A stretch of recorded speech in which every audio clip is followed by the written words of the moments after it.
നമസ്കാരം ഫ്രണ്ട്സ്. ആദ്യം തന്നെ പറയാനുള്ളത്, നമ്മുടെ അഭിമാനമായിട്ടുള്ള നമ്മുടെ സ്വന്തം മോഹൻലാൽ തുടർന്നുകൊണ്ടേയിരിക്കും. വലിയൊരു ഹൈപ്പോ ആഘോഷങ്ങളോ ആരവങ്ങളോ ഒന്നുമില്ലാതെ വന്ന് തിയേറ്ററുകൾ അടക്കി വാണുകൊണ്ടിരിക്കുകയാണ് മോഹൻലാലിന്റെ പുതിയ സിനിമയായിട്ടുള്ള തുടരും എന്ന ചിത്രം. മോഹൻലാലിന്റെ യഥാർത്ഥത്തിൽ മോഹൻലാലിന്റെ ഒരു കംബാക്ക് ഈ ഒരു സിനിമയാണെന്ന് നമുക്ക് നിശ്ചയമായിട്ടും പറയാൻ സാധിക്കും. ഒരു സംശയവുമില്ല അതിൽ. കാരണം ഒരു മുഴുനീള മോഹൻലാൽ ചിത്രം നമുക്ക് ഒരു ദൃശ്യം രീതിയിൽ അല്ലെങ്കിൽ മോഹൻലാലിന്റെ പഴയകാല വിന്റേജ് മൂവീസ് ആ രീതിയിൽ നമുക്ക് കണ്ടിരുന്ന് ത്രില്ലടിച്ചിരുന്ന് കാണാൻ പറ്റുന്ന ഒരു മുഴുനീള കംപ്ലീറ്റ് മോഹൻലാൽ ചിത്രം. അതാണ് ഇപ്പം ലേറ്റസ്റ്റ് ഇറങ്ങിയ മോഹൻലാലിന്റെ തുടരും എന്ന മൂവിയെ പറ്റി പറയാനുള്ളത്. നമുക്കറിയാം, ഒരുപാട് ആഘോഷങ്ങളും ഹൈപ്പുകളുമായി വന്ന് തിയേറ്ററിൽ കോളിളക്കം സൃഷ്ടിച്ച, കേരളത്തിൽ തന്നെ കോളിളക്കം സൃഷ്ടിച്ച ഒരു സിനിമയാണ് എമ്പുരാൻ എന്ന് പറയുന്നത്. ഈ മൂവിയിൽ മോഹൻലാലാണ് നായകനെങ്കിലും ഇത് സത്യത്തില് ഒരു പൃഥ്വിരാജ് സിനിമയായിരുന്നു. അതായത് മോഹൻലാലിനെ നമുക്ക് ശരിക്കും പറഞ്ഞിട്ടുണ്ടെങ്കിൽ ഇതിൽ കാണാൻ കിട്ടുന്നത് തന്നെ വളരെ കുറവായിരുന്നു ഈ എമ്പുരാൻ മൂവിയിൽ. അതിന് മോഹൻലാൽ ഫാൻസിനെല്ലാം നല്ല സങ്കടം ഉണ്ടായിരുന്നു.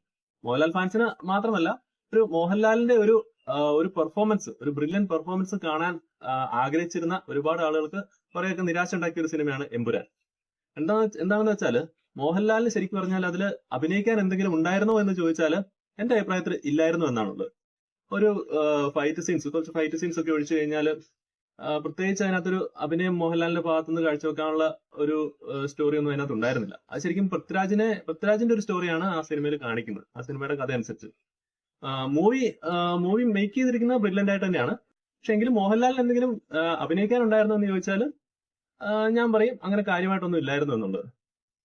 എന്നാല് കഴിഞ്ഞ ദിവസം റിലീസായിട്ടുള്ള തുടരും മൂവി ഒരു പക്ക മോഹൻലാൽ സിനിമ എന്ന് നമുക്ക് വിശേഷിപ്പിക്കാൻ പറ്റും.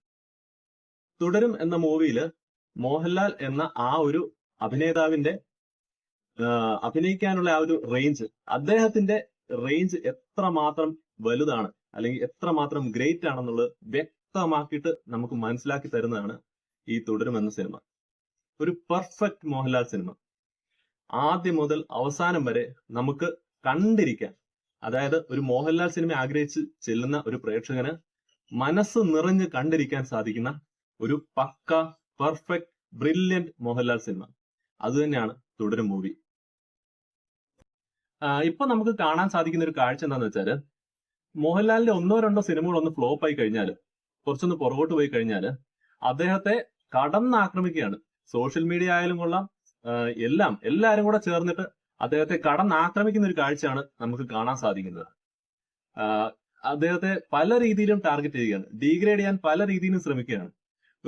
അദ്ദേഹം എന്ന ആ ഒരു മോഹൻലാൽ എന്ന ആ ഒരു വലിയ നടനെ, അദ്ദേഹത്തിന്റെ കഴിവിനെ, അദ്ദേഹം പണ്ട് നമുക്ക് തന്നിട്ടുള്ള സംഭാവനകൾ, അദ്ദേഹം ഇന്നുവരെ നമുക്ക് തന്നിട്ടുള്ള സംഭാവനകൾ, ഇതൊന്നും കണക്കിലെടുക്കാതെ അദ്ദേഹത്തിനെ അതിക്രൂരമായ രീതിയിൽ കടന്നാക്രമിക്കുന്ന ഒരു പ്രവണതയാണ് ഇന്ന് നമ്മുടെ സമൂഹത്തിൽ നമുക്ക് കാണാൻ സാധിക്കുന്നത്. എനിക്ക് ഒരു കാര്യം മാത്രമേ ഇത്തരത്തിൽ മോഹൻലാലിന്റെ കഴിവ് എന്താണെന്ന് തിരിച്ചറിയാത്ത, മോഹൻലാലിനെ ഇത്രയും വർഷമായിട്ട് 10-50 വർഷമായിട്ട് കാണാൻ തുടങ്ങിയിട്ടും മോഹൻലാലിന്റെ കഴിവ് എന്താണെന്ന് മനസ്സിലാക്കാത്ത, മോഹൻലാൽ എന്ന് പറയുന്ന ആ നടന്റെ റേഞ്ച് എത്രമാത്രം വലുതാണെന്ന് അല്ലെങ്കിൽ അദ്ദേഹം എത്രമാത്രം ഗ്രേറ്റ് ആണെന്ന് മനസ്സിലാക്കാത്ത ചില വിഡ്ഢി കുഷ്മാണ്ഡങ്ങളോട് എനിക്ക് പറയാനുള്ളത്, നീയൊക്കെ 7 ജന്മം തപസ് എടുത്താൽ പോലും മോഹൻലാൽ എന്ന് പറയുന്ന ഒരു ആക്ടറിന്റെ ആക്ടിംഗ് ബ്രില്യൻസിന്റെ 7 അയൽപക്കത്ത് എത്താൻ നിന്നെ കൊണ്ടൊന്നും ഒരിക്കലും സാധിക്കില്ല. ഇത് മാത്രമാണ് എനിക്ക് പറയാനുള്ളത്. മോഹൻലാലിനെ കടന്നാക്രമിക്കുന്ന, ഒന്നോ രണ്ടോ സിനിമ ഒന്ന് ഫ്ലോപ്പായി പോയി കഴിഞ്ഞാൽ മോഹൻലാലിനെ കടന്നാക്രമിക്കുന്ന, ഡീഗ്രേഡ് ചെയ്ത് നശിപ്പിക്കാൻ ശ്രമിക്കുന്ന വിഡ്ഢി കുഷ്മാണ്ഡങ്ങളോട് എനിക്ക് ഇതാണ് പറയാനുള്ളത്. പിന്നെ എനിക്കൊരു കാര്യം ചോദിക്കാനുള്ളത്, ഈ മോഹൻലാലിന്റെ ഫ്ലോപ്പ് ആവുന്ന സിനിമകളുണ്ടല്ലോ, ഈ ഒരു സിനിമകളിൽ നിങ്ങൾ ശ്രദ്ധിച്ചിട്ടുണ്ടോ, അദ്ദേഹത്തിന് അഭിനയിക്കാനുള്ള എന്തെങ്കിലും ഒരു വക കൊടുക്കാറുണ്ടോ? ചുമ്മാ ഒരു സിനിമ ഫ്ലോപ്പ് ആയെന്ന് പറഞ്ഞിട്ട് കാര്യമില്ല. ആ സിനിമയിൽ എന്തെങ്കിലും ഒരു സ്റ്റോറി ഉണ്ടോ എന്ന് ആദ്യം നോക്കുക. മോഹൻലാൽ അതിനകത്ത് എന്തെങ്കിലും അഭിനയിക്കാനുണ്ടായിരുന്നോ എന്നുള്ളത് നോക്കുക. അദ്ദേഹത്തിന്റെ അഭിനയത്തിന്റെ എന്തെങ്കിലും പോരായ്മകളുണ്ടെങ്കിൽ അത് പറയുക. ചുമ്മാ ചാടിക്കയറി ഡീഗ്രേഡ് ചെയ്യാതെ. ആദ്യം നിങ്ങൾ മോഹൻലാലിന് അഭിനയിക്കാൻ എന്തെങ്കിലും ഒരു സംഭവം കൊടുക്കും ഒരു സിനിമയിൽ. എന്നിട്ട് അദ്ദേഹത്തിന്റെ അഭിനയം എങ്ങനെയുണ്ടെന്ന് നോക്ക്. അതിനനുസരിച്ച് നിങ്ങൾ വിമർശിക്കുകയോ അഭിനന്ദിക്കുകയോ ചെയ്യും. തുടരും എന്ന സിനിമയെ പറ്റി പറയുമ്പം ഇതിന്റെ സംവിധായകനായിട്ടുള്ള തരുൺ മൂർത്തിയെ പറ്റി പറയാതിരിക്കാൻ ഒരിക്കലും സാധിക്കില്ല. യുവ സംവിധായകനായിട്ടുള്ള തരുൺ മൂർത്തി, മോഹൻലാലിന്റെ പക്ക ഫാൻ ആയിട്ടുള്ള തരുൺ മൂർത്തി, ഒരു ഫാൻ ബോയ്.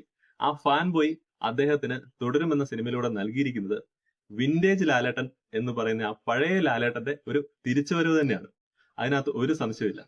അതായത് ഒറ്റ വാക്കി പറഞ്ഞാല് ഒരു പക്ക ഫാൻ ബോയ്ക്ക് അദ്ദേഹത്തിന്റെ ഐഡലിന് കൊടുക്കാൻ സാധിക്കുന്ന ഒരു പക്ക ട്രൈബ്യൂട്ടാണ് ഈ തുടരും എന്ന് പറയുന്ന മൂവി. അതായത് മോഹൻലാലിന്റെ കട്ട ഫാൻ ആയിട്ടുള്ള തരുൺ മൂർത്തി അദ്ദേഹത്തിന് ശരിക്കും ഒരു ബ്രില്യന്റ് ആയിട്ടുള്ള ഒരു കഥാപാത്രമാണ് ഈ സിനിമയിൽ നൽകിയിരിക്കുന്നത്. അതായത് മോഹൻലാലിന് അഭിനയിച്ച് മരിക്കാൻ പറ്റുന്ന ഒരു സിനിമയായിരുന്നു ശരിക്കും പറഞ്ഞിട്ടുണ്ടെങ്കിൽ ഇത്. ആദ്യം മുതൽ അവസാനം വരെ മോഹൻലാൽ നമ്മളെ അത് കാണിച്ചു തന്നു. അദ്ദേഹത്തിന്റെ കഴിവ് എന്താണെന്നുള്ളത് ഈ തുടരും എന്ന സിനിമയിലൂടെ നമുക്ക് വീണ്ടും വീണ്ടും വീണ്ടും കാണിച്ചു തന്നുകൊണ്ടിരിക്കുകയാണ് അദ്ദേഹം. വിമർശകരുടെ എല്ലാം വായടപ്പിച്ചിരിക്കുകയാണ് ലാലേട്ടൻ ഈ തുടരും എന്ന സിനിമയിലൂടെ. എന്റെ ഒരു അഭിപ്രായത്തില്, എന്റെ പേഴ്സണൽ അഭിപ്രായത്തില് കഴിഞ്ഞ കുറെ നാളുകളായിട്ട് കണ്ട മൂവികളിൽ വെച്ച് ഏറ്റവും ബ്രില്യന്റ് ആയിട്ടുള്ള മൂവി എന്ന് തന്നെ ഞാൻ ഈ തുടരും എന്ന സിനിമയെ പറ്റി പറയും. നമുക്കറിയാം 80s-ലെയും 90s-ലെയും ഒരു ബ്രില്യന്റ് ആയിട്ടുള്ള കോമ്പിനേഷൻ ആയിരുന്നു മോഹൻലാൽ ശോഭന കോമ്പിനേഷൻ എന്ന് പറയുന്നത്. എത്ര ബ്രില്യന്റ് ആയിട്ടുള്ള സിനിമകളാണ് മോഹൻലാലും ശോഭനയും നമുക്ക് സമ്മാനിച്ചിട്ടുള്ളത്. അവരുടെ ഇന്നും മറക്കാത്ത എത്രയോ ക്യാരക്ടേഴ്സ് ഉണ്ട് നമ്മുടെ മനസ്സിൽ. നാടോടിക്കാറ്റായിക്കോട്ടെ, തേന്മാവിൻ കൊമ്പത്തായിക്കോട്ടെ, മണിച്ചിത്രത്താഴായിക്കോട്ടെ, വെള്ളാനകളുടെ നാടായിക്കോട്ടെ, അങ്ങനെ പറഞ്ഞറിയിക്കാൻ പറ്റാത്ത, അല്ലെങ്കിൽ നമ്മുടെ മനസ്സിലേക്ക് എണ്ണി പറഞ്ഞാലും തീരാത്തത്ര ഒരുപാട് മനോഹരമായിട്ടുള്ള കഥാപാത്രങ്ങളാണ് ശോഭനയും മോഹൻലാലും കൂടെ ചേർന്നുള്ള കോമ്പിനേഷനിലൂടെ നമുക്ക് ലഭിച്ചത്. ആ മോഹൻലാൽ ശോഭന കോമ്പിനേഷന്റെ ഒരു സൂപ്പർ കംബാക്ക് എന്ന് വിളിക്കാവുന്ന സിനിമയാണ് തുടരും. എല്ലാ അർത്ഥത്തിലും ആദ്യം മുതൽ അവസാനം വരെ ഒരു മടുപ്പും ഇല്ലാതെ, ഒരു ലാഗും ഇല്ലാതെ നമുക്ക് ത്രില്ലടിച്ചിരുന്ന് കാണാൻ പറ്റുന്ന ഒരു സിനിമയാണ് ഈ മൂവി. മക്കളെ സ്നേഹിക്കുന്ന ഓരോ അച്ഛന്മാരുടെയും മനസ്സ് യഥാർത്ഥത്തിൽ മോഹൻലാൽ വരച്ചു കാണിക്കുകയാണ് ഈ സിനിമയിലൂടെ. അത് നമുക്ക് പറയാതിരിക്കാൻ പറ്റത്തില്ല. നല്ല കഥകൾ ഇഷ്ടപ്പെടുന്ന മലയാളി പ്രേക്ഷകർക്ക് 100% സംതൃപ്തിയോടെ കാണാൻ പറ്റുന്ന ഒരു സിനിമ തന്നെയാണ് ഈ തുടരും എന്ന് പറയുന്ന സിനിമ. കൂടുതലൊന്നും ഞാൻ പറയുന്നില്ല.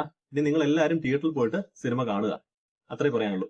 പിന്നെ എനിക്ക് മോഹൻലാലിനെ ഡീഗ്രേഡ് ചെയ്യാൻ വരുന്ന ആളുകളോട് പറയാനുള്ളത്, മോഹൻലാല് മലയാള സിനിമയിൽ തുടരും, തുടർന്നു കൊണ്ടേയിരിക്കും, അതിലൊരു സംശയമില്ല.